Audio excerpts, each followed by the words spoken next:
You know nothing. In fact, you know less than nothing. If you even knew that you knew nothing, that'd be something, but you don't. Yes, sir.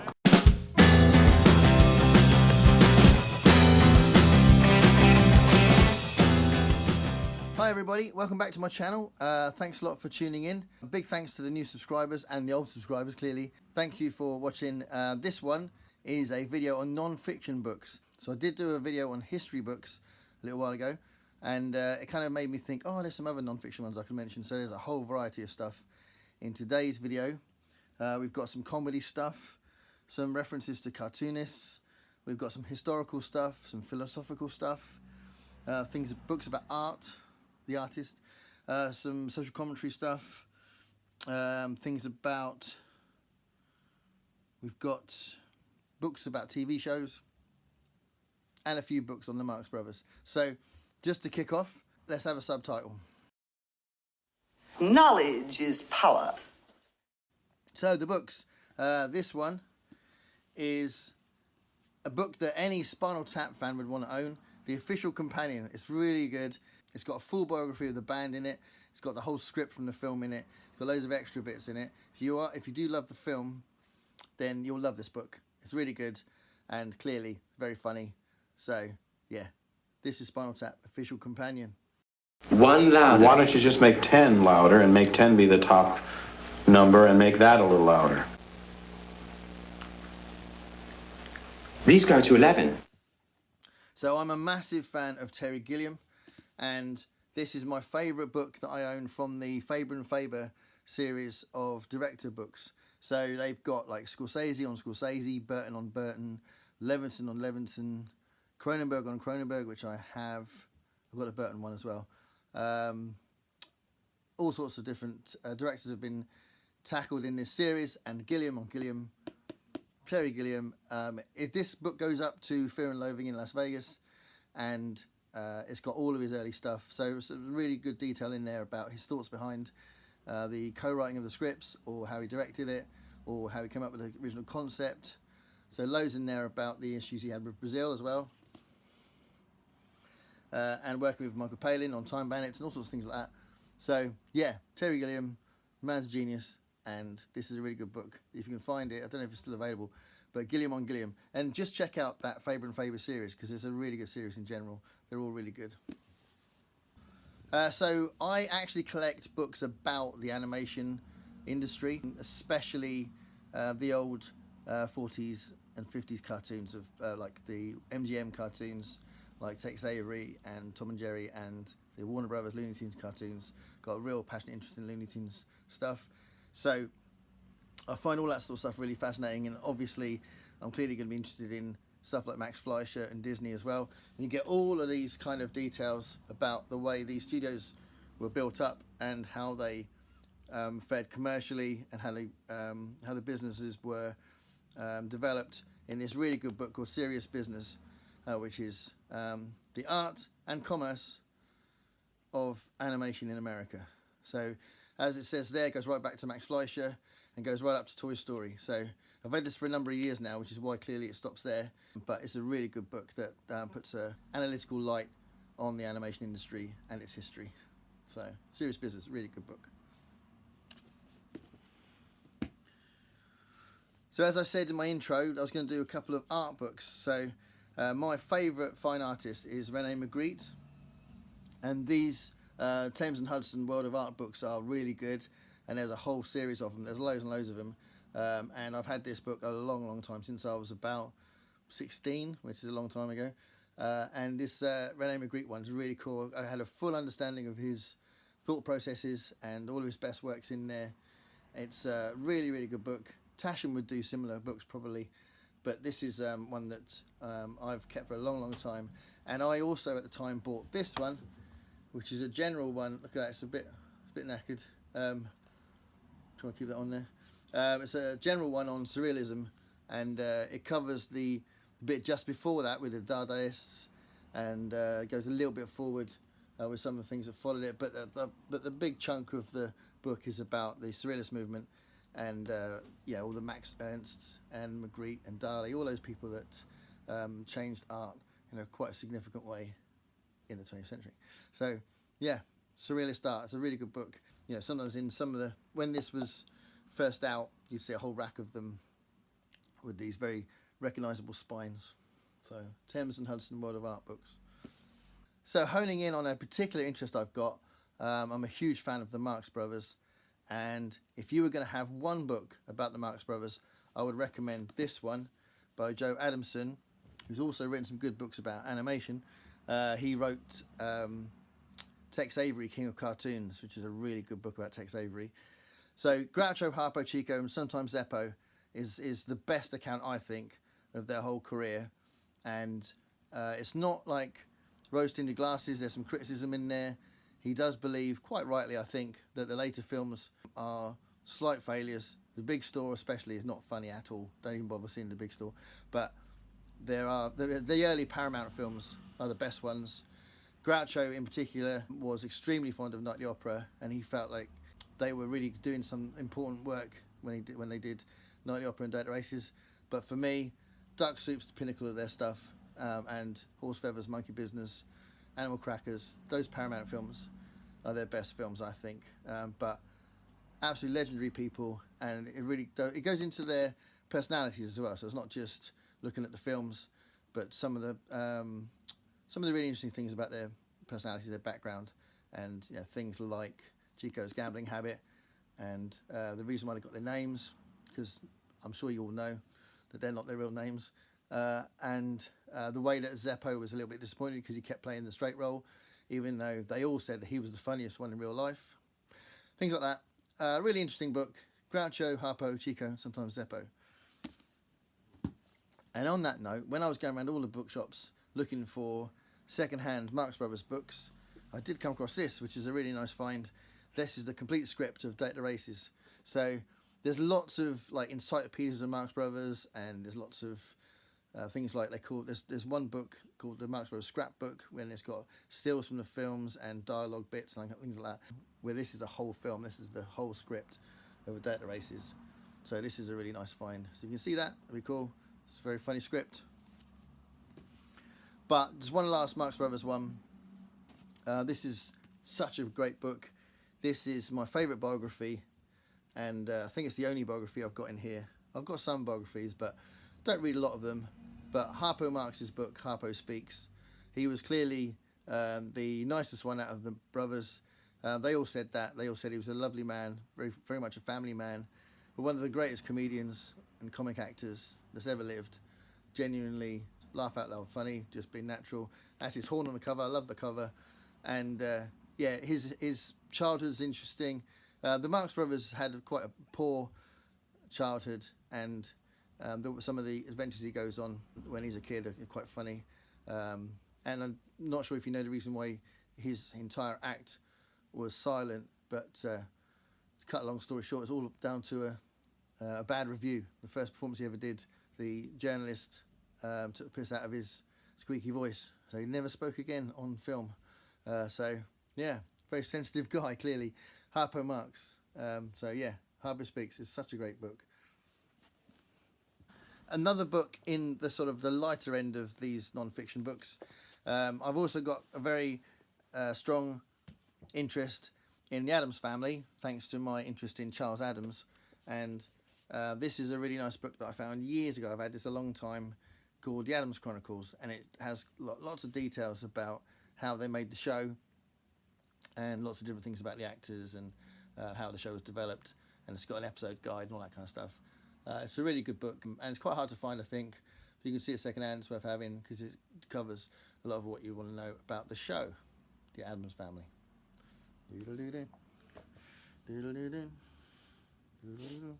This book, The Music Instinct, is a really good book to look at the neurology behind music and the way our brains work and the way we react to music. So it's got some really good content in there that you wouldn't necessarily get from anything else. It's a really good academic book about how the brain reacts to music.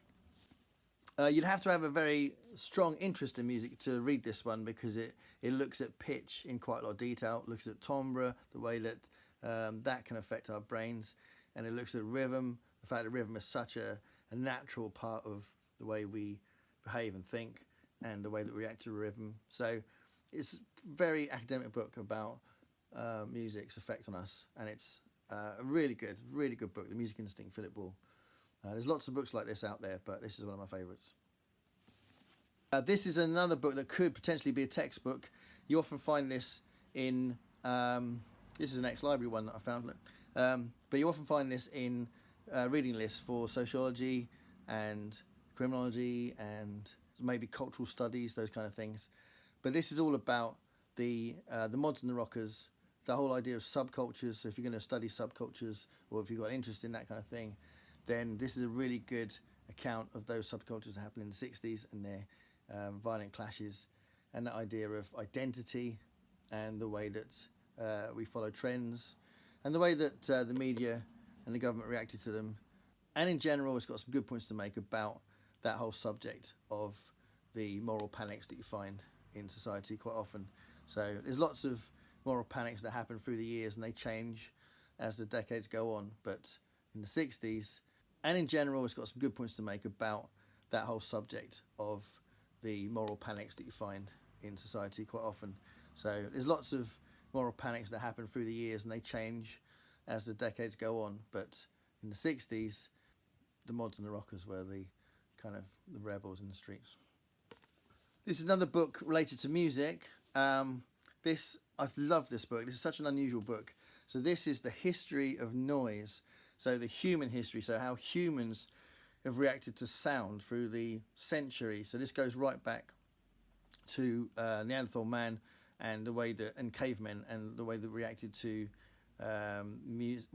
sound and music, the way how musical we were as cavemen. So there are evidence in the cave drawings that show that we were musical back then, and it goes right back there and goes forward through time to recent times, and how things have changed over the years. This book covers all sorts of different things, like the way that the Industrial Revolution changed the sound of the city streets and the way we reacted to that. The things like the church bell has been such a big part of our village life and our city life as well. It talks a lot about how radios had a big effect in our society, and how you hear radios everywhere, and how those radios change the sonic landscape all the time. It kind of references frequency and pitch with these things, which is really interesting, because it also talks about the even goes into medieval times and the flagellants and the sound of those religious zealots and how that affected what they were doing. So really kind of interesting things that it picks up on. There's a really awesome bit near the beginning. So when it goes beyond the cavemen, it talks about the rise of shamanism. So just quite an unusual book, and a book that I really enjoyed and quite like to look at again at some point. Hello, Rosie.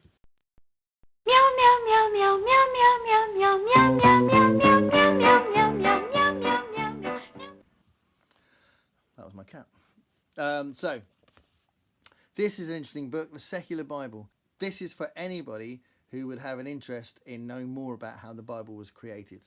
So if you don't know, the Bible was written over a long period of time, and with many different languages, many different types of people, lots of different motives behind writing it, and therefore there is definitely a case for arguing that it's kind of Chinese whispers. So have a look at this book if you're interested, because it is really good, and it's got lots of quotes from the Bible. It talks about the contradictions in it, talks about some of the interesting historical things in there that you can reference to some genuine historical events or historical people. And it's a fascinating book, but quite an important book, especially if you want to look at Christianity objectively. So The Secular Bible, I love this book, and it was quite a revelation when I found it, to quote the Bible. Still on a religious theme, another religious book, a religious-related book, but very specific subject, by Robert, I can never say his name properly, Muchembled. It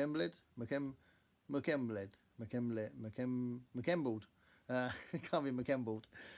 Anyway, History of the Devil. So it goes right back to the Middle Ages and talks about the devil in today's society as well. So that's a really good book, and it talks about the devil as an entity, as a theory, as a fear, as a cultural icon, if you like, and how it's developed. And clearly at the Middle Ages, the concept of the devil had quite an impact on the development of society, and they had a very high death rate. So because of that, that did mean that they were thinking about death a lot. They were thinking about the afterlife a lot. That's one of the reasons why religion, especially in the Middle Ages, has to be looked at quite objectively, I think. So History of the Devil, fascinating book about how that's developed and how the concept of Beelzebub has changed over the years. So delving into psychology now. So Oliver Sacks, I imagine, is the most famous neurologist around. Someone could correct me in the comments if they like, but as far as I know, I think he's the most famous neurologist. And part of that fame comes from this book. It's a very important classic, famous book, The Man Who Mistook His Wife for a Hat. A really powerful and interesting book. It's got lots of cases that is drawn from his own experiences and some research he's done, and lots of case studies in psychology. And you can learn a lot about the way that our brains work, especially in some of those more abnormal cases, and how curious the human brain is. So The Man Who Mistook His Wife for a Hat, really, really good book. Definitely recommend you read that. He did a really good book on music as well called Musicophilia, so you can find that. That's awesome too. So this is quite a significant subject for me, something I feel very strongly about. That's the way we treat animals, and in particular the great apes, because there's so many studies, so much information out there, so much research about how we are so closely related, and how the evidence is there that they should have fundamental rights. But there we are. This is one of the most significant books on that. Jane Goodall's incredible book, In the Shadow of Man. Her most famous collection of studies on her work with chimpanzees. And absolutely thoroughly recommend you read this. If you're slightly curious, a little bit curious, or you're very curious, you must read In the Shadow of Man by Jane Goodall. And you can look at her research and what she says about the way they behave, the way they think, the way they feel, and the way their society is created. So have a look at this, In the Shadow of Man, Jane Goodall. This is another really good one called Next of Kin. It's by Roger Foots, I think his name is. I'm not sure how to pronounce that. Foots. And it's subtitled My Conversation with Chimpanzees. And you can see this another one to build on what Jane Goodall started. And she does actually have an introduction here as well. She does provide an introduction to the book. And it's a really good, fascinating development in that knowledge if you're interested in the way chimpanzees work. And again, why they are very clever, sensitive, sentient beings that deserve our respect. So broadening up the whole great ape thing beyond chimpanzees, this book, Reaching into Thought, The Minds of the Great Apes. I love this book. I bought this probably about 15 years ago, and I just dip into it now and again. It's so brilliant. You know, some of the ways that the ape societies behave is really fascinating, and some of that will probably surprise you. The way they lie and cheat and joke and play pranks on each other, all sorts of different things that you wouldn't necessarily imagine is in the great ape societies, but it's there. It's worth looking into that sort of research if you're interested. Reaching into Thought, The Minds of the Great Apes. Really awesome book. In the description below, I will list these books with the authors, so it's not just me showing you those covers and you're trying to find the book covers. Okay, I'm going to talk about a guy that you may have heard of, but I always look for his books. I've got quite a lot of his books, and I think he's an amazing man, and that's Noam Chomsky. This is probably the most famous book of his, called Manufacturing Consent. I see lots of people have read it. He's just a phenomenal... He started off as a linguist and then became an expert on the way politics work and the way the media works. He's done loads and loads of books on this kind of thing, and he's definitely worth looking at. So this is the subtitle, The Political Economy of the Mass Media. So this is about how the mass media works and the way that, without us realising it, we give them power over us. And I'm sure you can relate to this. And this is quite an old book now. And now, because of the way that this the sort of postmodern pluralist society, we're all we're all quite doubtful of the media now, and it's ironically become a bit of a negative thing because Trump managed to sort of switch that so that no one believed anything anymore. So this is really important as far as just getting those basics down, but then obviously it can get a bit dark and weird when nobody's believing in even scientists anymore. So which leads me to another book in a minute. But yeah, this is a really good book to read, though, Manufacturing Consent, and how the powers that be can manipulate the media to make us more palpable for what they want. So as I said, today we've got this weird situation where people aren't even believing scientists anymore. I think some people genuinely believe that science is a religion, which is clearly an oxymoron. But PostTruth, this kind of looks at that sort of thing. It's subtitled "How Bullshit Conquered the World," and it's really well analysed and well documented and well written account of how this has happened, what you can do about it to try and not be sucked into that kind of don't believe in anything thing, and how dangerous social media is. I mean, that's a big point in the book. So have a look at that. It's a good book, James Ball's PostTruth. It's one of the most recent ones in my list, and effectively one of the most serious ones because this is such a serious issue today. So this is called Who Do We Think We Are by Yasmin Alibi Brown. This is from 2000 or 2001, and I bought this at the time, and there's clearly been a hell of a lot of books on the subject of racial equality, racial inequality, the race issue over the years, and there's been a lot more that's recently come out because of the Black Lives Matter movement and that kind of thing. But this is a really interesting look at multiculturalism in Britain and the way that immigrants have tried to settle into Britain, and the way that there's been some NEC detentions, or looking at different cultural and social and political results of the multicultural mix in certain cities. And it's just a really good analysis, and it comes from her personal experience as well as all the research she's done as well. So Who Do We Think We Are is a really good book with a fantastic cover. Let's face it, that's an awesome cover. So yeah, that's worth looking at. This is a really good book, the philosophy book, and a book on ethics, if you like, as well. The Pig That Wants to Be Eaten. This is, and it's got a subtitle, and 99 Other Thought Experiments. And that's exactly what this is. So this is a chance to read a very short thought experiment, have a think about how you feel about it, and where you would sit with the ethics behind the story, or the anecdote, or the what if scenario. And then underneath each one, it talks about what philosophers had an answer to that, or had a particular answer to that connected to some kind of particular philosophy. And it can be a springboard for you looking into more detailed analysis of philosophers. So it's a really good introduction to philosophy as much as anything, but it's also just a really good book on ethics and makes you think. Yeah, if you can find this one, Julian Begini's The Pig That Wants to Be Eaten. Really good book.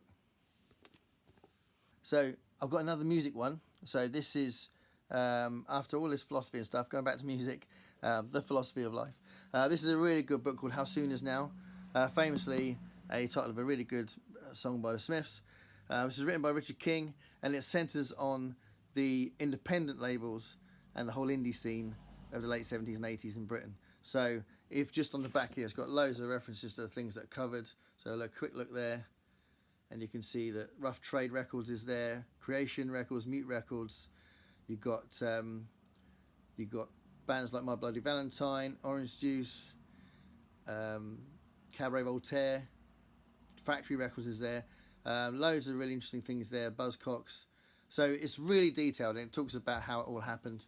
And because it was such a fascinating time and such an important time, one thing I always say to my students, that wasn't when independent record labels first happened, because all the there's tons and tons of rock and roll and soul R&B independent record labels. So like obviously Motown and Stax being two very famous ones, and Chess Records.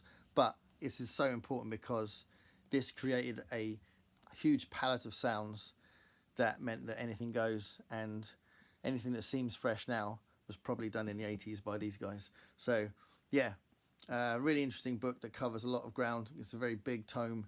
How Soon Is Now. Worth checking out if you can find it. A couple of cartoonist books. This is a really nice one called The Cartoonist. This is a really nice one called The Cartoon Century. So this literally talks about editorial cartoons, and it's got the cartoons plus a little write-up about what they're talking about. So it goes right through the century, and you know, it's got lots. You can learn a lot about history at the same time, but also how the media reacted to it.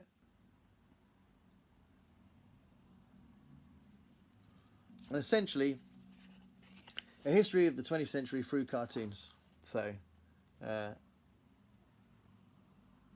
you got Neil Kinnock there, and John Major. So I love caricatures as much as I love the actual cartoons themselves.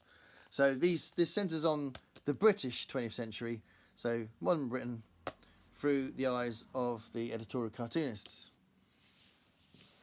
Another cartoonist one, this was obviously centred in America because of Dr. Seuss, and one of the really interesting, fascinating things about Dr. Seuss was it wasn't just the children's books he wrote, but he also drew some editorial cartoons during World War II, and lots of anti-Hitler cartoons and that kind of stuff, and lots of patriotic, kind of nationalistic, pro-American propaganda cartoons. So that's a fascinating book, I think, it's looking at that. And it's clearly got, it's not just the cartoons, because it's clearly got some good, useful information about them, but it does have very nice, detailed images of his cartoons.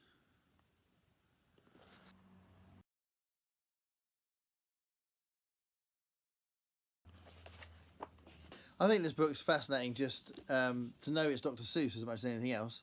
Some of the cartoons are a bit dated, but that's the whole point when you look at these historical documents, because it is essentially, this is a book of primary sources of the editorial cartoons at the time of World War II.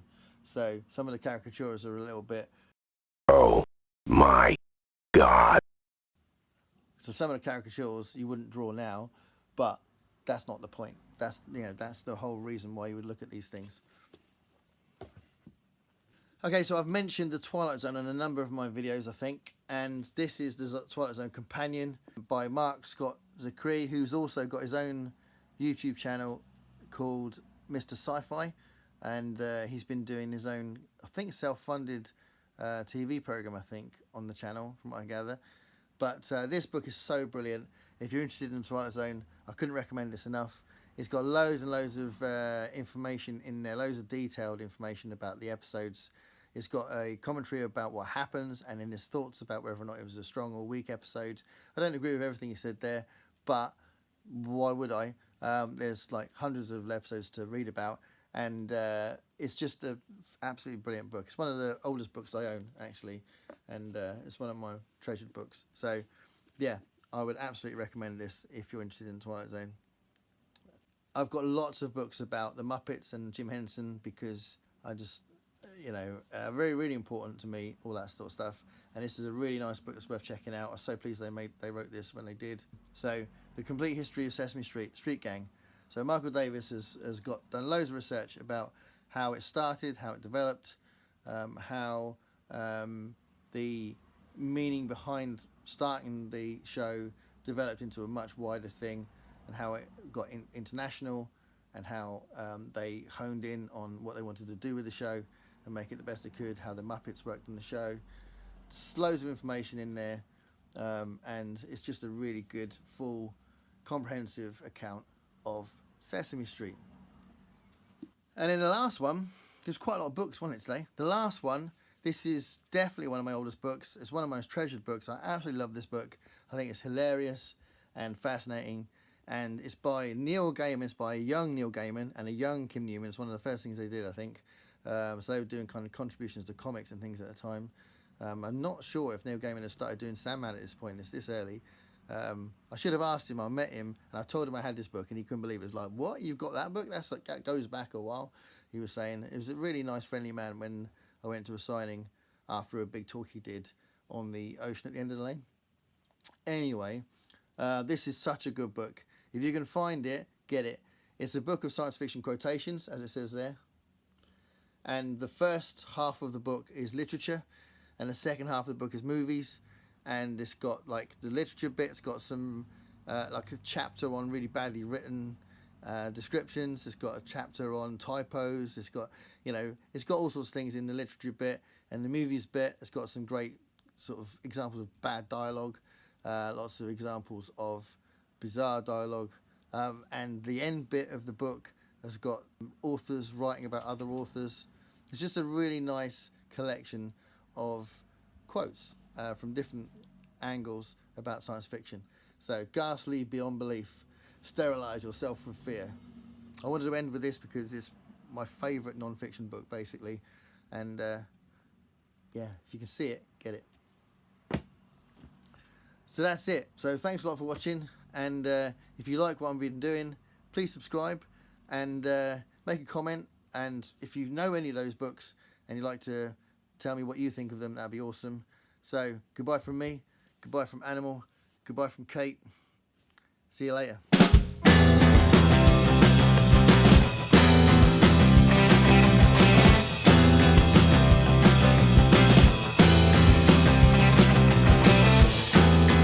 Paint me a picture